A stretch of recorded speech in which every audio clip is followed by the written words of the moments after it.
Moscow said the exercise near the Russian border was a provocative act. Ukraine calls on the U.S. to cooperate in the production of the Patriot air defense complex. The global economy could be destroyed if the EU confiscates Russian assets. Experts say Russia will intensify its campaign to attack Ukraine in the next few weeks. Russia says NATO exercises in Finland are provocative. Russian officials criticized the NATO exercise, which will begin on April 26 in Finland and near the Russian border, as a provocative act. NATO's military exercises near the Russian border are provocative. They want to put military pressure on the Russian Federation through a show of strength, Russian Foreign Ministry spokeswoman Maria Zakharova emphasized. In a statement to state news agency RIA on April 24, according to the spokeswoman, exercises increase the risk of worrying military incidents. Ms. Zakharova went on to say that representatives of the NATO military bloc are deliberately causing hysteria around what they call the threat posed by Russia, including by actively spreading false rumors, insinuations of plans to attack member states of this organization, to justify their aggressive efforts. In addition, top Russian officials also said that military exercises in Finland are part of a combined combat strategy targeting Moscow. Helsinki is seeking to complete its official residence in NATO as a new recruit as soon as possible and become a full participant in this military alliance, she emphasized. Ms. Zakharova added that Russia is closely observing the aggressive actions of the Western collective. There is no doubt that we will take all necessary measures of a political, military and technical nature to counter threats aimed at the nation's defense capabilities, she said. Speak. Ukraine lobbied the U.S. to cooperate in producing Patriot steel shields. Ukrainian diplomatic officials revealed that the country is calling and promoting the U.S. to cooperate in producing the Patriot air defense complex to deal with Russia. Ukraine is pushing the U.S. to cooperate in the production of the Patriot air defense system to cope with firepower from Russia, Ukrainian ambassador to the U.S. Oksana Markarova said in an interview with European Pravda published on April 23. Ukraine is facing a shortage of air defense systems amid increasing Russian attacks on military facilities and energy infrastructure. Ukraine evaluates U.S.-made Patriot systems as highly effective in intercepting Russian ballistic and cruise missiles. According to President Volodymyr Zelensky, Ukraine needs 25 Patriot systems to protect the country from Russian attacks. But Foreign Minister Dmytro Kuleba said he is focusing on mobilizing allies to aid 7 complexes to protect them, Ukraine's largest cities. According to Ambassador Markarova, Patriot production cooperation was one of the top issues discussed during Mr. Zelensky's visit to the U.S. The ambassador said, "This is an important global strategic task and an economic cooperation activity.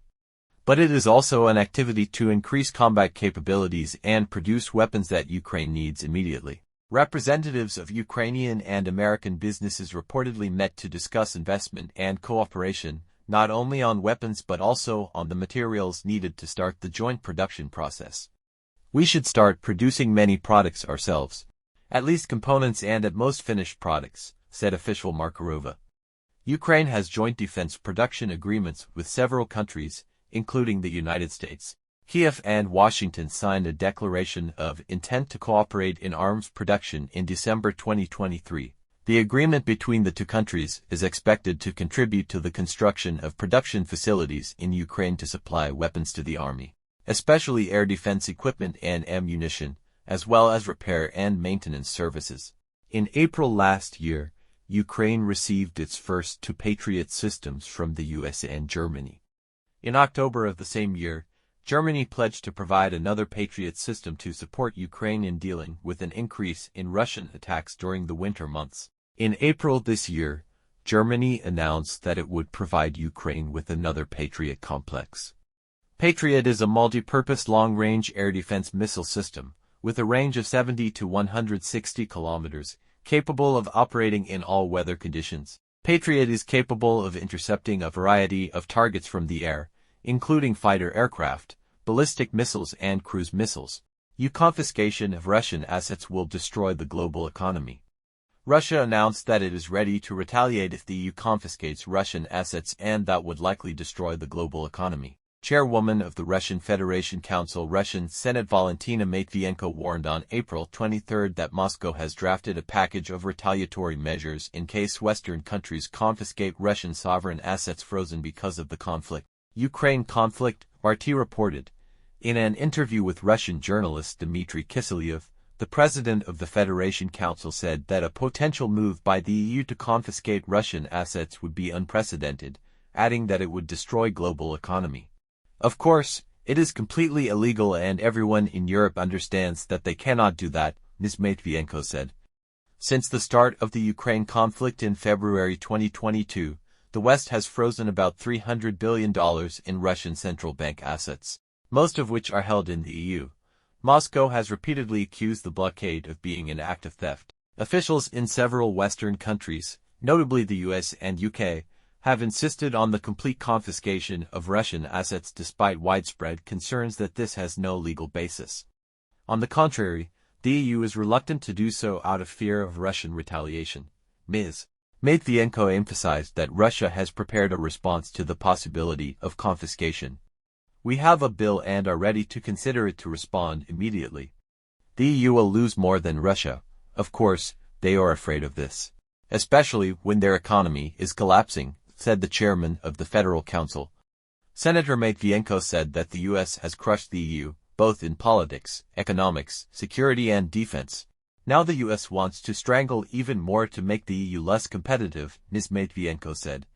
Therefore, Ms. Matvienko suggested that the European business community should strongly oppose possible confiscations, as they will be the main target of Moscow's retaliatory measures. While delaying the confiscation of Russian assets, the EU is implementing a plan to use profits from those funds to buy weapons for Ukraine and increase Kiev's defense production capabilities, according to EU statistics agency Eurostat. Frozen reserves in the EU had a profit of €4.4 billion, $4.7 billion in 2023 alone. In March, a senior EU official expected, as quoted by Reuters, that after-tax profits will reach €15 to €20 billion, $16 to $21 billion by 2027. Russia will change its target, stepping up its attack on Ukraine in the next few weeks. Russian Defense Minister Sergei Shoigu announced that the country's armed forces have increased their offensive campaign to disrupt the logistics activities of the Ukrainian army.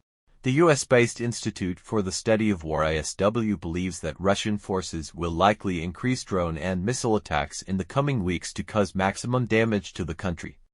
Ukraine's defense industry and infrastructure before U.S. assistance.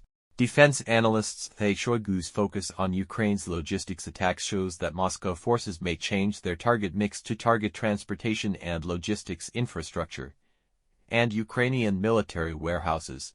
The Russian military will likely increase offensive operations in the coming weeks to exploit the logistical limitations of Ukrainian forces before the enemy receives security support from the United States. Mr. Shoigu's focus on emphasizing offensive operations near Chasiv Yar, west of Avdiivka, west and southwest of Donetsk city further shows that Russia has the ability to increase attacks in these areas. Moscow forces launched intensive attacks to destroy Ukrainian transport infrastructure in the Dnepropetrovsk region on April 19 and intend to repeat and expand similar attacks in the coming weeks. Came to cut off Ukraine's land lines of communication. Russian commanders may hope that a coordinated containment effort will limit Ukraine's ability to fully deploy personnel and logistics along key sectors of the front and delay improved capabilities. Benefits that U.S. security assistance will provide to the Ukrainian military. Notable comments in ISW's April 23 report. First, Russian Defense Minister Sergei Shoigu spoke about Russia's offensive operations near Chasiv Yar, Avdiivka and Donetsk, and announced Russia's intention to intensify the offensive campaign to weaken logistics operations of Ukraine. Second, Mr. Shoigu also discussed the military reform process in a speech to a Defense Ministry committee on April 23. Disguising current expansion efforts as an information operation aimed at portraying all Russian combat operations are defensive and in response to a possible threat from NATO. Tuesday, Secretary of Iran's Supreme National Security Council Ali Akbar Ahmadian visited St. Petersburg on April 23 to participate in the 12th Russian International Security Summit. Fourth, The Chechen Republic seems to be trying to get closer to Iran as bilateral security cooperation between Russia and Iran strengthens. On Thursday, April 23, British Prime Minister Rishi Sunak announced the provision of the largest military aid package in the country's history worth about $662 million to Ukraine, Friday. Moldovan authorities confiscated more than $1 million from Moldovan opposition politicians linked to the Kremlin at Chisinau airport on the night of April 22 to 23.